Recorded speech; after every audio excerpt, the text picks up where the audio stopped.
Before we begin, if you value serious, deeply researched survival history and the overlooked lessons of real hardship, subscribe to the Survival Record and share this video with others who want more than surface-level war stories. Most people think of wartime rationing as temporary deprivation, a harsh but brief interruption of normal life. But for millions of families across Europe, North America, and parts of Asia, the war did not just restrict what they could buy.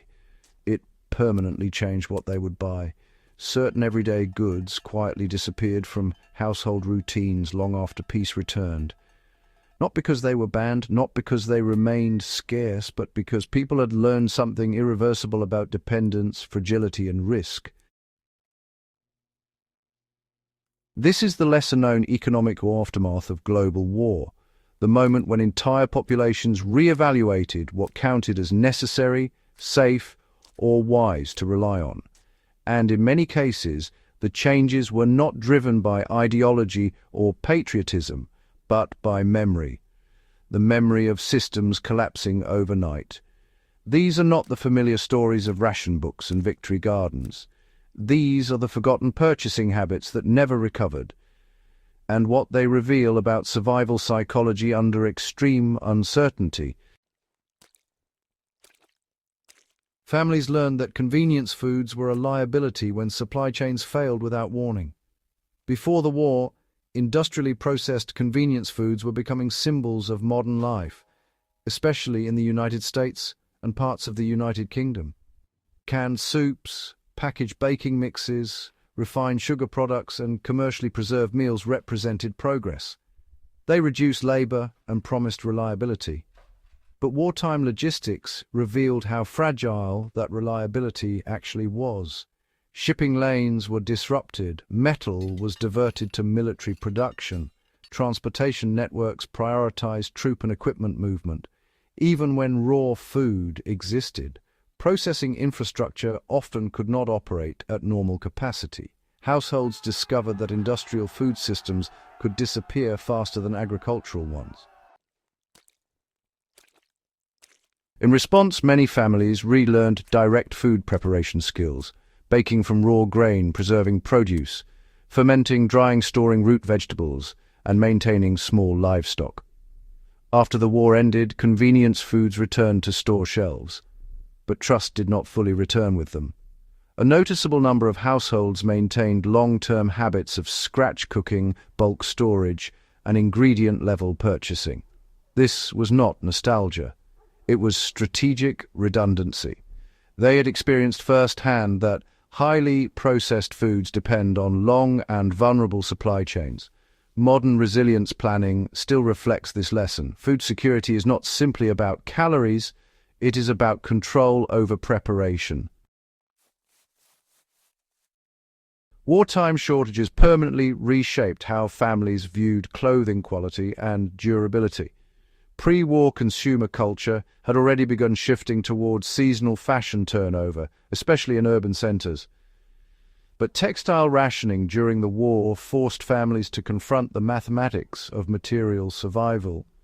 In Germany and across occupied Europe, clothing distribution became tightly regulated. In the Soviet Union, industrial dislocation made replacement garments extremely difficult to obtain. Even in less devastated regions, fabric production was redirected toward uniforms, parachutes, and military supplies. People adapted by repairing, altering, and reusing garments far beyond their intended lifespan. Children's clothing was resized repeatedly. Wool was unraveled and reknitted. Shoes were patched until structural failure. When peace returned and textile production surged, many families no longer trusted inexpensive, short-lived garments. Buying fewer, stronger items became an ingrained survival principle. This shift influenced post-war manufacturing standards. Demand for durability helped sustain markets for heavy fabrics, reinforced seams, and repairable construction, trends that shaped workwear design and practical clothing culture for decades. The lesson endured, replacement cannot be assumed. Many households abandoned dependence on single-fuel cooking systems after experiencing energy instability. Pre-war urban life encouraged reliance on centralized fuel distribution, municipal gas lines, coal delivery networks, and later electrical grids. These systems represented efficiency and modernity. Wartime bombing campaigns and infrastructure sabotage demonstrated their vulnerability with devastating clarity. Cities across Europe experienced sudden fuel cutoffs lasting weeks or months. Families improvised with wood-burning stoves, makeshift ovens, or communal cooking arrangements. Even in regions less directly targeted, fuel rationing made single-source dependency risky. After the war, a quiet shift occurred in domestic planning. Many households, retained secondary cooking methods even when primary systems were restored. Wood stoves remained installed alongside gas lines, and backup fuel storage became common practice.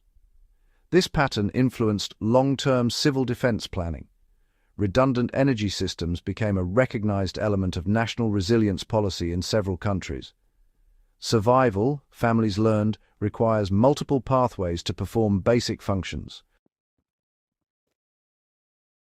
The war permanently changed attitudes toward imported luxury goods and distant supply dependence. Before 1939, global trade networks had already made imported goods widely accessible. Coffee, citrus fruits, fine textiles, spices, and specialty manufactured items. Naval blockades, submarine warfare, and strategic shipping losses revealed how rapidly international trade could collapse. In the Atlantic alone, German U-boat campaigns drastically reduced merchant shipping capacity during critical periods. Domestic populations were forced to substitute local alternatives for previously common imports. Chicory replaced coffee, regional produce replaced tropical fruit, locally produced textiles replaced imported fabric. After the war, global trade resumed, but many families maintained reduced reliance on imported luxuries. This was not merely economic caution, it reflected a strategic understanding of geographic vulnerability. Consumer behavior studies in the late 1940s and early 1950s show persistent preference for domestically produced staples among populations that had experienced severe wartime shortages. Distance had been revealed as risk. Families, stopped trusting single-source medicine and began storing basic health supplies at home. Before the war, medical access, especially in urban regions, relied heavily on pharmacies and regular distribution networks. Most households only maintained a minimal stock of medical items at home, but then the war disrupted pharmaceutical production and distribution. Hospitals quickly became overwhelmed, and transportation interruptions delayed deliveries even further. In occupied territories, medical resources were often diverted to military use. So, families learned to maintain personal reserves of essential treatments, things like antiseptics, bandages, pain relievers, and other basic remedies. Home nursing knowledge started to spread informally through communities. Even after healthcare systems stabilized, many households still held onto the habit of keeping independent medical supplies. The idea of the household medicine cabinet really expanded during the late 1940s and early 1950s.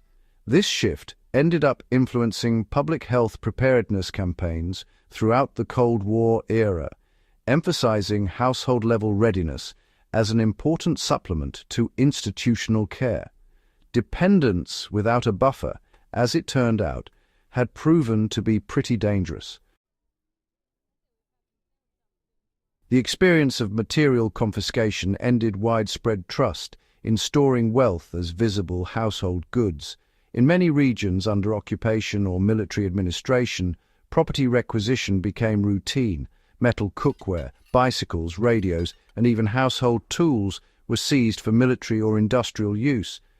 Families learned that visible material assets could be taken quickly and legally under wartime authority. As a result, post-war behavior shifted toward less conspicuous forms of value storage. Savings accounts, hidden reserves, and portable wealth gained preference over displayable goods. This was particularly pronounced in areas that experienced repeated occupation or regime change. Economic historians have traced increased participation in formal banking systems, partly to this psychological shift, a move from visible consumption toward protected reserves. Ownership became less about possession and more about security of access. Perhaps most quietly, many families stopped buying anything they could not repair themselves. Wartime scarcity elevated repair from thrift to necessity. Tools, appliances, and everyday equipment had to function far beyond intended service life. Mechanical understanding became widespread. Informal repair networks developed within neighborhoods. Skills that had once belonged primarily to specialists became domestic knowledge. After the war, mass manufacturing introduced increasingly complex consumer goods, but a substantial portion of households retained preference for repairable design, simple mechanisms, accessible parts, and maintainable construction. This mindset influenced early post-war engineering philosophy in several industries, emphasizing serviceability and modular replacement. The war had demonstrated that disposability is a luxury of stability. What disappeared from shopping lists was not just products, but assumptions about permanence. None of these purchasing changes were mandated. Governments did not enforce them. Markets did not require them. They emerged from lived experience, the direct observation that systems fail, infrastructure collapses, and normal life can dissolve with very little warning. World War II reshaped military doctrine, geopolitical borders, and technological development. But at the household level, its most enduring legacy may have been psychological, a recalibration of what is safe to rely on. Families who endured sustained disruption did not simply return to pre-war habits. They redesigned daily life to reduce exposure to systemic risk.